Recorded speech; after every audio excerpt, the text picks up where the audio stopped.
Hi, this is Randy. This video is about narcissism and alcoholism. And this article is found on the website The Narcissistic Life. The article is entitled, "What are the differences between narcissism and alcoholic selfishness?" It was written by Alexander Burgermeister on April 21st, 2013. NPD, or narcissistic personality disorder, is a condition where the narcissism is an integral part of the person's personality. Therefore, drunk or sober, the person will display excessive self-absorption, an overinflated sense of self, and feel that he deserves special treatment. He will show no empathy for others and always put his needs above the needs or concerns of everyone else's. Always. A person with NPD will exhibit these same characteristics even after years of not drinking.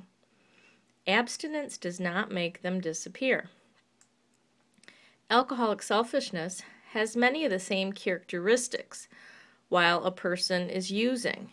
Many alcoholics demand to be the center of attention, put their needs above their families, and they strongly deny that their behavior is a problem. The use of many drugs, including alcohol, does indeed produce feelings of overinflated sense of self. That is one of the reasons they use. It makes them feel, that's one of the reasons they use. It makes them feel more confident. However, when the addiction to alcohol is resolved, the individual will no longer exhibit those characteristics because the traits of narcissism aren't a part of his typical personality. Sometimes alcoholism is co-diagnosed with NPD. That does not mean that all alcoholics are narcissists, although they certainly may have some narcissistic traits. Until the issue of alcohol addiction is resolved, it may not be clear whether the alcohol was causing NPD traits or whether the person is indeed a narcissist. All narcissists are selfish. Not all selfish people are narcissists. There is a big difference between general selfish behavior and narcissistic behavior. Selfishness, or sometimes it is just thoughtlessness, will cause the person doing it to feel concern or dismay when you bring it to their attention. They usually will apologize, but most important, they can stop. They may not stop, but they can stop. They will accept responsibility or at least acknowledge the behavior. All of this, of course, is assuming the behavior is being talked about in a rational manner. It is not likely to happen in the middle of a screaming match. Narcissistic selfishness. A person with NPD, on the other hand, will never acknowledge his behavior, never take responsibility for the behavior, more than likely will blame you for the behavior, or claim that you made them do it or that you are the one who is acting selfish. Not be able to stop the selfish behaviors ever. Use gaslighting, which goes far above blame and denial. Gaslighting is considered by some to be a form of brainwashing. It is when an abuser tries to convince the victim that they are crazy or imagining it, the abuse or the selfish behavior, or that somehow they are defective for thinking it. It can be used to make the victim more pliable, more easily controlled, and more emotional, so that they are more dependent. Living with the alcoholism feels like living with narcissism. The person with a narcissistic personality does not view people as individuals with their own needs and wishes. They are simply extensions of him. A narcissist gathers around him people who behave in such a way as to meet his needs, such as for admiration or power, or that enhance his vision of himself. For instance, they belong to the best country club or attend the best university.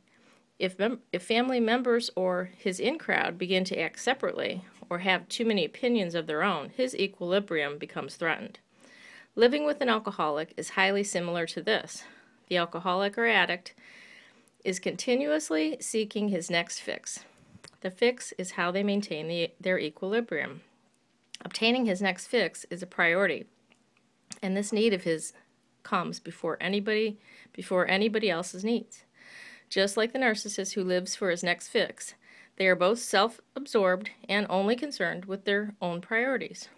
The selfishness of the alcoholic and the narcissist are observed in their lack of awareness and even lack of caring about the needs of those around him. They come first. Everyone else's needs come second, or not at all. They both have overwhelming, overpowering needs, whether it is for their next drink or for their next drug, food, or sexual encounter. A person with alcoholic selfishness is very much like a narcissist. Addiction produces a kind of narcissism. The addiction is preoccupying, and it takes over the person's body, mind, and soul. It is all-consuming. Living with alcoholic selfishness is a lot like living with narcissism, because no matter what you do or how hard you try, you will always come second.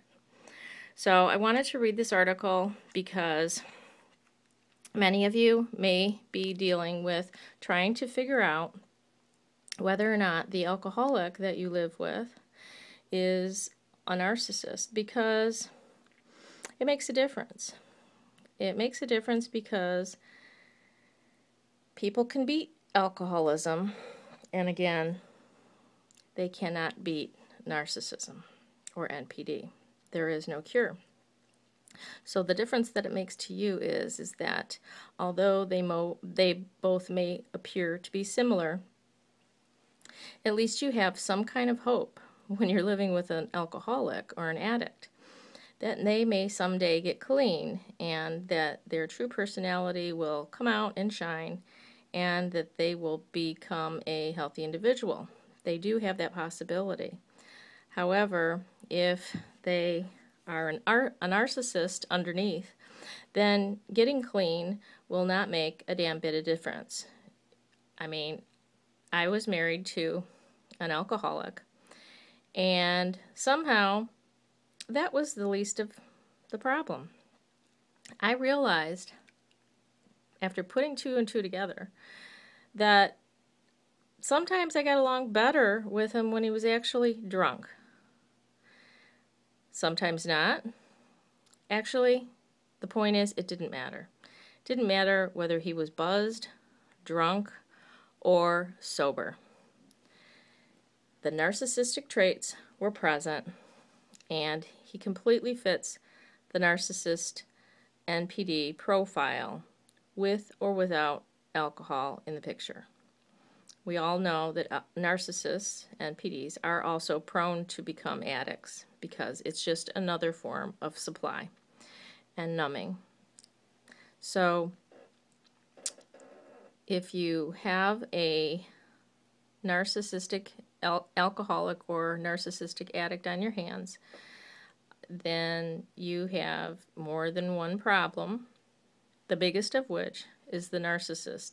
The underlying narcissism and NPD is something that's not going to change, no matter how the other diagnoses, illnesses, addictions are treated. You may see slight improvement, but that core personality will still be there. The flying monkeys and the friends that are unhelpful when you separate from a narcissist who is also an addict or alcoholic will think that you are leaving that person because they are an alcoholic. And like the narcissist's mother, her belief is that you can't tell what is there underneath the alcoholic until they stop drinking. So she refused to believe that there was anything with his core personality that exists underneath. No matter how much I tried to explain to people that he does all this stuff when he's sober. The excuse that will be given and told to you is that the alcohol must still be in their system, or if they drink every day, they're pretty much, you can consider them as being drunk all day, and that it doesn't stop. However, my narcissist alcoholic did not behave like other alcoholics that I've heard, where they're extremely apologetic right after they do something wrong, where they cry and they are remorseful, and where eventually they figure out that alcohol is their problem and it's ruining their life, and they start treatment. That's not the case with the narcissist. Actually, he did admit that alcohol is a problem for him, but it wasn't that alcohol is a problem because of the way he treats other people while he's drunk. And it wasn't a problem because of him trying to numb his emotions. And it wasn't a problem because all he does is pursue hedonistic pleasures constantly with no concern for other people. The only reason he thought alcohol was a problem was because it might have an impact on his long-term health. And that's the only possible reason he ever brought it up, about that he might need to quit drinking someday. Same with smoking cigarettes. Oh, and the cost, but alcohol actually costs less than cigarettes. So the alcohol, when they're talking, the narcissist, when they're talking about quitting, will not be talking about quitting their addictions because they want to be a nicer person or they care how they're treating you. They only will care about their health or whether or not they can keep a job. Maybe they're being drug tested. Maybe they're having to deal with the courts. That's the only time when their addictions or alcoholism will tend to bother them. And if they do recover, that's when you're going to find out whether or not this person is actually NPD or they merely, and I should not say that lightly, they merely had an addiction, because it's a very serious thing to be an alcoholic. But to be both of these things, one on top of the other, plus a bunch of other diagnoses, it's, really, it's such a battle. You can't even imagine somebody actually trying to pick off and each one of these problems. And then after if you were to stay with this person all this time while they battled through all these things, and then you find out that they have a personality disorder in their core and they're not going to change anyway, that could really suck. So I'm just doing this video in case you have that alcoholic on your hands. You need to know that you will see narcissistic traits, and you need to focus on how that alcoholic acts when they're not drunk and see if they still show the NPD traits. Thank you.